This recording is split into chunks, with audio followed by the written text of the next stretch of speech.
Welcome, my friend, to Next Level Change Success. I'm Therese Perez, a change strategist and practitioner with over 20 years of experience designing and delivering impactful change programs across various industries.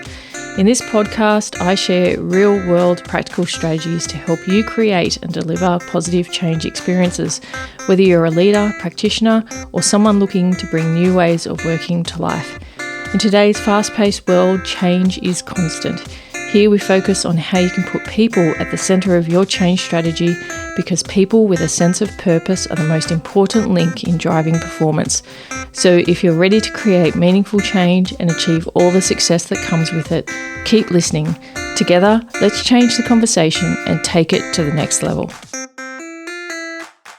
Hello. Welcome to another episode of Next Level Change Success. My name is Therese Perez and I'm the founder of myvirtualchangemanager.com. I would like to acknowledge that I am recording on Dharawal country and pay my respects to the traditional owners and custodians on the land on which I am recording and to elders both past, present and emerging.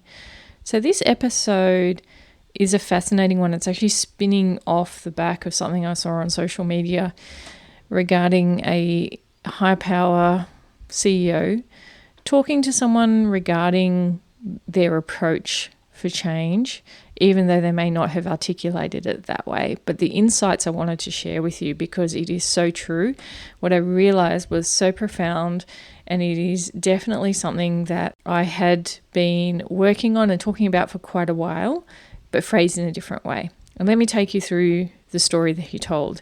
He is a high-powered executive in charge of hundreds of thousands of employees across the globe.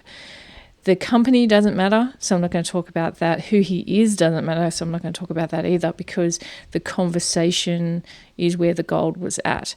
And that was very much, he was getting interviewed, he was talking about his habits as CEO, and he talked about how he had advisors, and he was in the fortunate position to be able to fund and get access to senior advisors. And one of those advisors said to him that his ideas and how he generates, the speed at which he generates ideas, is that he could destroy the very organization that he had helped build. And he found that really fascinating and was curious around that with the advisor. And what the advisor was showing him was that the speed to which his mind works and the speed to which he wanted to introduce ideas was not the speed to which his organization could cope. That was the gold nugget, and one that absolutely, as a change and a senior change practitioner, also as a leader, that if you come across someone who's very idea-oriented, very visionary, one of the pieces of counsel that you would need to give to that, whether it be CEO, whether it be executive leader, is about pacing of change. And this is part of change intelligence that many leaders do not actually realize what they're creating by introducing and constantly pushing for change with their people or across teams without understanding the full impacts of that and the pacing that is required. I will connect this then to the conversation that I have had in previous episodes regarding enterprise change management, the fact that a change view across an organization is only one piece of a decision-making puzzle that needs to be enabled, understood, and really pulled apart and discussed across leadership groups, which lends itself to the capacity to change. So there are a few different themes that I've talked about there, but they're all quite critical. And if you're in a senior role in an organization, or if you're working with senior leaders, or if there's a change roadmap that has suddenly taken form, or there's part of planning that's starting to be created for next year, then this is a very relevant conversation at this point in time. But when you're talking about change and the visibility for change, especially when planning, at the end of every year, people are scrambling to find out what the roadmap for the next year is. If you're lucky, it could be a mid-year checkpoint about what's happening in the back end of the year, what has slowed, why has it slowed down, where are these capacity bottlenecks. And then also about what does it look like from a performance perspective for the organization when you're talking about change capacity. And that is not having people run at 100 miles an hour every day. That can not only destroy the motivation and the engagement that people have, it can wear people out, even the most high of performers. And why? Because the reality is that most high performers, you're not playing at 120% every day, and then all of a sudden just going to 80%. You're seeing cycles, you're allowing people to ramp up, ramp down, and having the rest. And I think I've talked about even the Matildas, the women's soccer team, national soccer team in Australia. They talked very much about their load and their workload, paying for their country as well as then playing for their professional organisations that they play for across the globe, and how they can make sure that they take into account the load for the physical body. There's no difference around if you think about someone working hand on heart really solidly within their department and then having to work on projects. It's kind of that national and local debate that happens. How do these people get freed up to work on organisational change and then go back to their departmental view? And how do you not overload or take advantage of subject matter experts? And how do you try and share that load, develop other people? There's so many different mechanisms through an organisation to look at. So if you're looking at your workload next year, the roadmaps for next year, what does that look like, the milestones, the impacts, and if it's flagging red, part of it is, okay, so now we've got visibility. So now we know we've got 5 things landing in a month. That's not going to be possible. And how realistic is it? So do we just manage the risk with it, knowing that some projects might lag a little bit because of capacity? And then how do we go with that? And then how much embedment time is needed before we can load on the next change? How do we frame the communication so it's integrated, so it makes sense, so that people can see what's coming down the pipeline? Because if you're ready for the wave, you can catch the wave of change. If you're not ready for it, you're going to get dumped every time. And these are the things to consider. And at leadership, and especially executive leadership level, take away the bias and the debate around how good a particular leader might think their area is and how successful their changes have been. Think about it as a collaborative, joint conversation around how much change can we have hit our people? How much change can we have roll out to our people at the same time during critical points where we need them to focus on their business as usual?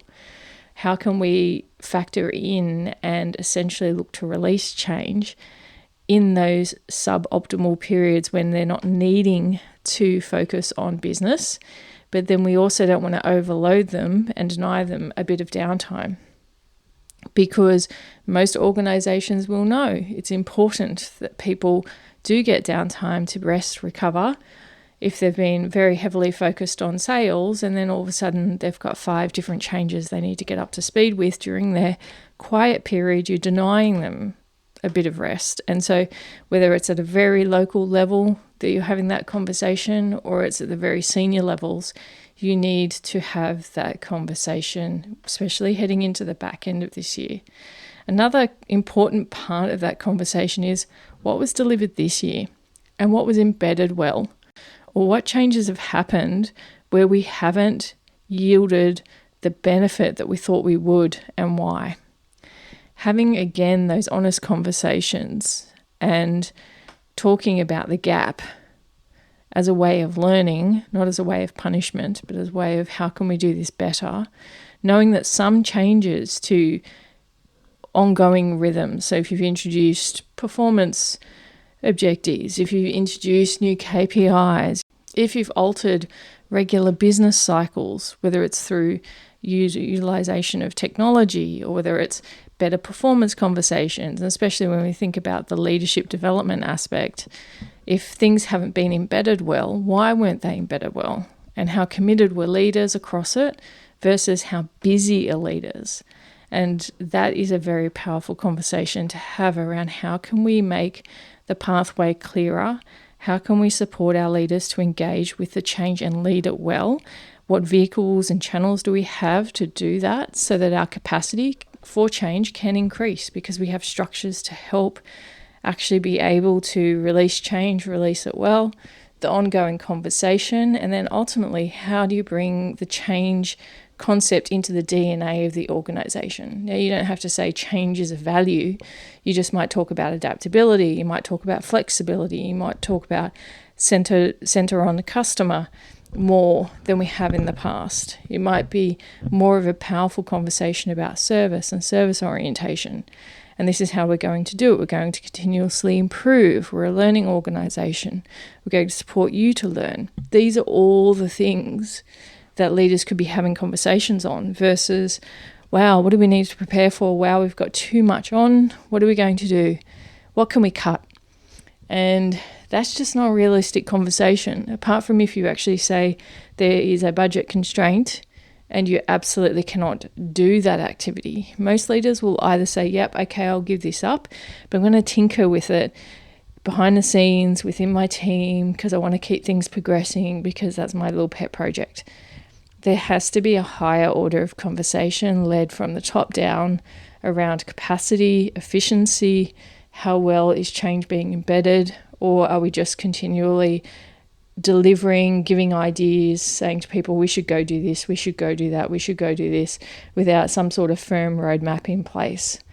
And CEOs, as was noted in the conversation that I saw on social media, that was a CEO who had no awareness about the effect that he had, or little awareness about the ideas he had that he just might have been providing because he might have seen himself as the smartest in the room, and he may not have heard feedback around, we can't do that and we can't do that now, not now. And he might say, well, you're just resisting my ideas. I think you can get out of the way. I want people who are going to work with me on this. Who knows what the flavour of the conversation was off the back of that. But the one thing I will give absolutely that leader credibility for is that he reflected, because he had a senior advisor saying he could kill the very organisation and make it ineffective and cripple it if he didn't slow down. And I am sure that there's many organisations, especially maybe even in the tech space, where that might be the case, where there might be two drivers. One is the speed to adapt, the speed to move forward, the speed to reinvent. And the second one may be a CEO who or senior leader who might have a dire need to be the smartest person in the room and to be the person who has all of the ideas, versus a senior leader or a CEO who brings the right team to the table to get ideas from, to enable and facilitate and to help prioritise and to give counsel to and to build. Very different approaches, very different ways of working, and different levels of effectiveness.